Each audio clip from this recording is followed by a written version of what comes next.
What up, Giants fans?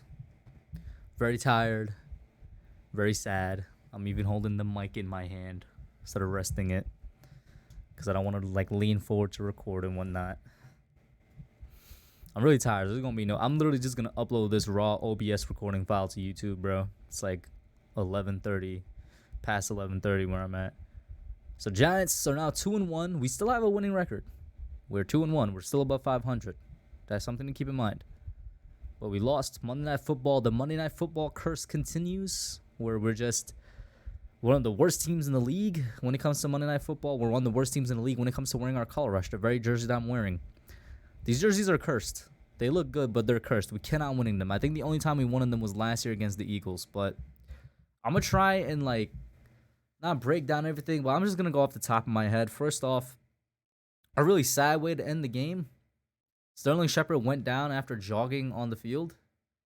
And as crazy as it is, that might be the last time that we see Sterling Shepard in Giants uniform, because it was already a surprise that he came back to the Giants, or came back to play football in general, after his last injury.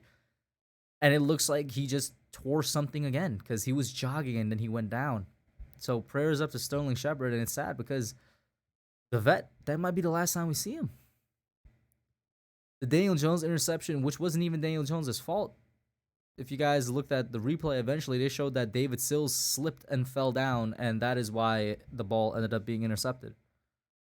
And I gotta say, I feel sorry for Daniel Jones, because he played his best game, and I don't think it was close. I think he played his best game by far of the 2022 season, and everything went wrong. Like I'm saying, it's a Monday Night Football curse. It's a color rush curse, whatever it is, because he played really, I don't even know if out of his mind is the correct term to use, but he played really, really good. He played really, really good, and like I said, I don't think it's close. It was his best game of the year. Just for wide receivers to forget how to catch, that's both Sterling Shepard and Kenny Golladay. Kenny Golladay, by the way, dropped 2 first down passes, not just the one that basically sealed the end of the game, where if we get that first down, we could potentially march down more, get some more points. He dropped the first down pass earlier in the game as well. And I'm gonna be honest with y'all, maybe it's just immediate reaction of being sad and angry and disappointed, but I'm done with Kenny Golladay, man. I'm done with get him. I don't care about the cap hit. Just get him off the team. Trade him somewhere for offensive line parts, because the receivers forgetting how to catch goes hand in hand with this offensive line getting absolutely mollywopped. Andrew Thomas was good for most of the game. Towards the end, when Cowboys started sending blitzes, and obviously it's because the Cowboys started sending blitzes. Towards the end of the game, you could see he was falling a little bit, but he had a good game. The Giants did a great job of containing Michael Parsons, but not much of anybody else. It was 6 or 7 sacks total this game. Half of them came from DeMarcus Lawrence, and that was DeMarcus Lawrence on Evan Neal. I had a feeling Evan Neal was going to struggle this game, not nearly that much. And now I'm not going to call him a bust, because he's a rookie that played in his 3rd NFL game. There's people calling Andrew Thomas bust at this point, and now he's one of the best left tackles in the league. It's going to be a tough growing thing for Evan Neal. I'm more disappointed in basically the entire interior of the offensive line. Mark Lewinsky, I thought you were going to be a good signing. You look trash so far. John Feliciano isn't doing anything to make me feel comfortable with him in my center. And I'll be honest, I don't remember being angry at the left guard position too much tonight. So that's something.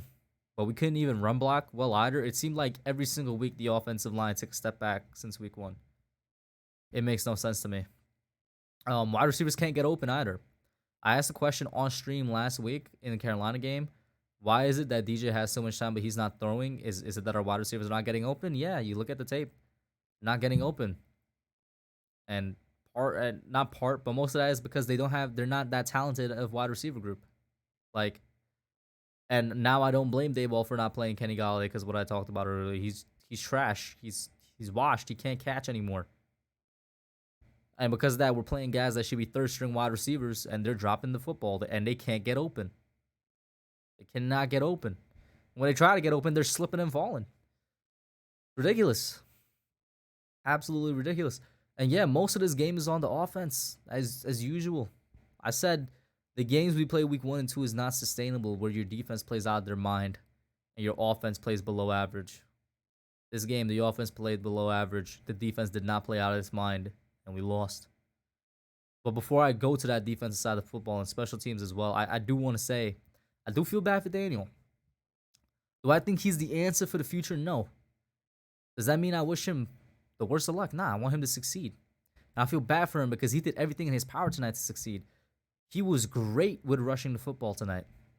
He was so great for the most part with avoiding pressure. Of obviously 6 sacks means you couldn't avoid it all the time, but there's a lot of times where he's slipping out between 2 guys and he's turning it into a run for like 5 or 6 yards. That there was a couple throws like on the move that I was actually like really impressed with. There was that one throw off his back foot, I think, to Richie James towards the end of the game. That was also really good. Like, he did everything in his power to win this game, but he's let down by a terrible pass blocking offensive line and a wide receiver talent that's just not there.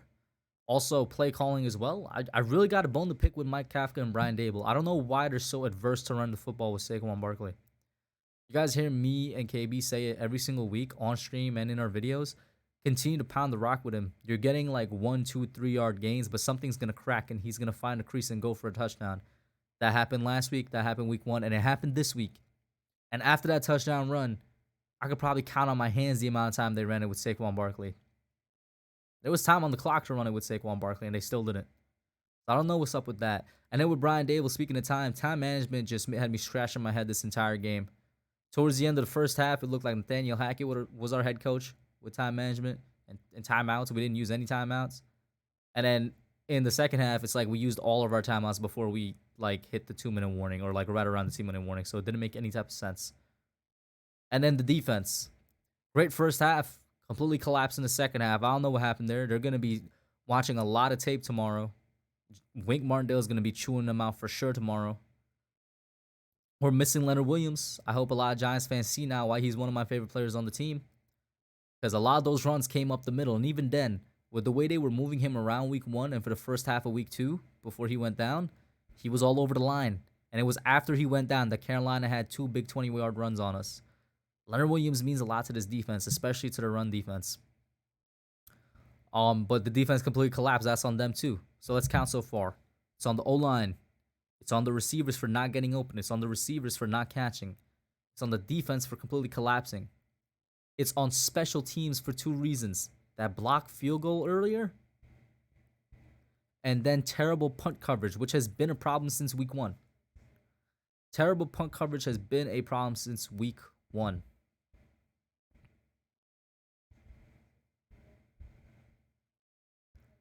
There's honestly not much to say other than that. I feel for Daniel. I really do. That's what it comes back to, because he really tried to win, but just wasn't meant to be. And if there's anybody I'm looking at, players, yes, but I'm also looking at the coaches, because I think they called probably, I wouldn't say their worst game out of the 3, because the first 2 games were really well called, but I think there was coaching mistakes throughout this game that shouldn't have happened. Once again, going back to play calling and time management. And we're 2-1. I said that at the beginning. With all this being said, we're still a winning team. We're now, tied for second place in the NFC East with the Dallas Cowboys. Eagles sitting at 3-0, and I think the Commanders are 0-3. Or is it 1-2?